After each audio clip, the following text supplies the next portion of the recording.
Please remember me happily by the rosebush laughing with Bruce. Welcome back to the channel and Happy New Year. I hope that the 20s are a great success for you and your family. So I wanted to set off on the right foot. I wanted to just create a simple video about what is it that's different, what is it that's changed, why have I created this new channel. There are some things. I've had a fundamental shift in my values as a singer over the last 2 years, and I've been gradually, piece by piece, trying to get towards at least where I want to be. And it's been a challenge, so I wanted to just briefly go into that. I had a student a couple of years ago who asked me just a simple question: why does this guy sound so good? It's a singer called Gregory Alan Isaacoff. I'll put a link in the description. Now, there's no range, it's just in chest voice, there's no different compression levels, very simple vocal, but you can't help but be sucked in, you can't help but be dragged into the singing. It's like it puts you in a trance, in a spell instantly, and you can't get out of it. That was the start, that was the seed that started this journey. He's a very good example of the folly of voice coaching, the missed target that is the voice coaching world. I got to a point where I realized no matter how much I practice, no matter how many different compression levels I work at, no matter how much range I have, doesn't matter. He will be a better singer than I am until the end of time. And he's doing 90% less than I am, working 90%, easier. Everything is just, he's in another world, just a different world that I can't access currently. Why is that? That's what I asked myself. Why is it that he just sucks people in and singers like me just fail to do that consistently? Night in, night out, we just can't seem to get that connection that comes so easy to the natural singers. And the answer isn't anything too complicated. All it really is that the fundamental skills, the simple motions that they're making with the vocal folds are more refined. They've got better fundamental skills. So the fundamental skills don't care about your range, they don't care about your knowledge, they don't care about how many hours you think you've put into your voice. They're either strong or they're weak. If they're weak, there's always going to be a ceiling on your singing. If they're strong, there is no ceiling, or a very, very high ceiling, shall we say. So naturals have strong fundamentals. They've got a very strong platform to build from. And people like me have very weak fundamentals when we begin. And the quest is, can we get to stronger fundamentals in order to raise the potential ceiling of where we can get to?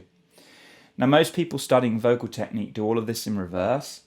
They end up with lots of range, lots of different types of sounds, but it just doesn't quite sound right. You can't put your finger on it, but it doesn't sound professional. It doesn't suck you in like all the other singers you watch on YouTube who are just amazing.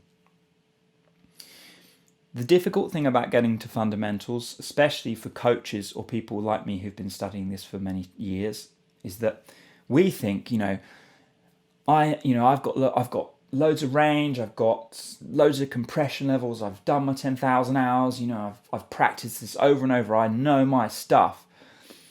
Unfortunately, all of that builds an ego that inhibits access to the basics.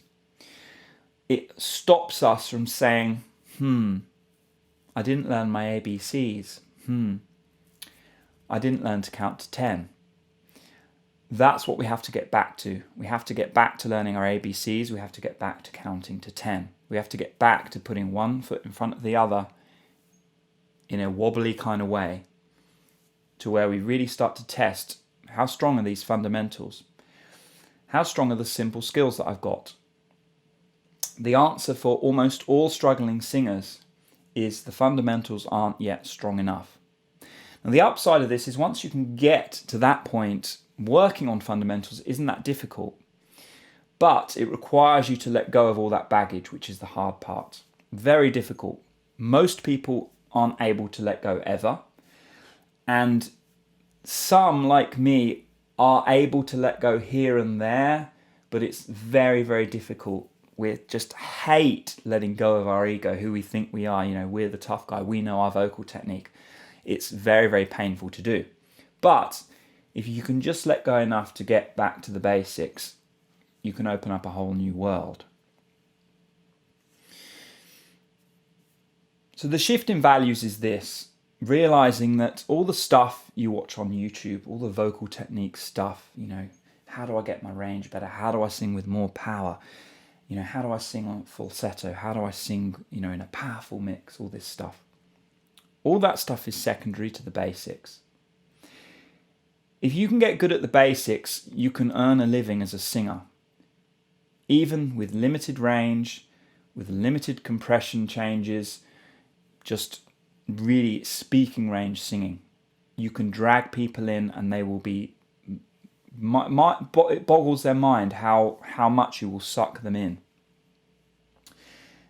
And if you don't have those fundamentals in place, if you have weakness there, you have to start to come to terms with this.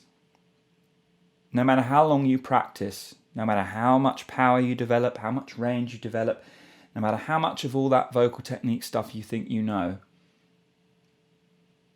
our friend Gregory will always be a better singer than you until you get better at the basics. And that's it. Once you accept that's the truth, you have a chance of getting back to natural singing. You have a chance of getting back to that lovely feeling that the audience have when you open your mouth and they come to you rather than push you away. You've got a chance, just a chance. It's not guaranteed, but there's a chance. If those fundamentals are weak and you let your ego get in the way for the rest of your life, there's no chance. And you'll be sat there singing in 30 years, people still won't be listening and you'll be wondering why. So that's where I'm at. And over the last really month or two since I stopped the stream, though I've been working on this technique stuff for about a year, I didn't really fully start to put it together until the last 6 weeks. I was chipping away at it, but I didn't really know what it was I was practicing and what it was I was working at. I've had to create many exercises from scratch over the last year that addressed very specific issues that I have. Exercises that didn't exist before. Exercises that I believe really nobody's thought of in terms of why would this be of value, or what is it that this exercise is doing exactly. Now, no doubt there are many good coaches out there who use exercises in exactly the same way I'm doing, but there are specific things that I've fixed and I've understood through this work that I believe I'm going to be able to take out into my coaching and help show other people what it is they're missing, what it is they're reluctant to look at. So that's really the goal of this new channel, is to get back to the fundamentals, help people get to the basic skills, and show them the real deep value in getting good at the fundamentals. If I can get that far with students, then they're going to have results they will not get anywhere else. Results that, once they value them and understand what they're doing, they will be sucked into my information and sucked into, whoa, what the hell is this doing to the audience? I've never experienced this before. That type of feeling. And that's what we all want. We want to sit on stage and we want to be accepted by the audience. We want the audience to be sucked into our world, and we want to emotionally lead the way for the audience and become a leader on the stage. That's really what being on stage, the challenge of being on stage is can you step up to the challenge? Can you become a leader for a few minutes? And can you bring people into your world? With weak fundamentals, the answer is no.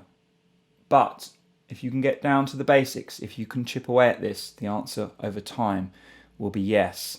And that's the answer we all want to hear. Hit me up in the comments, guys. Let me know your thoughts.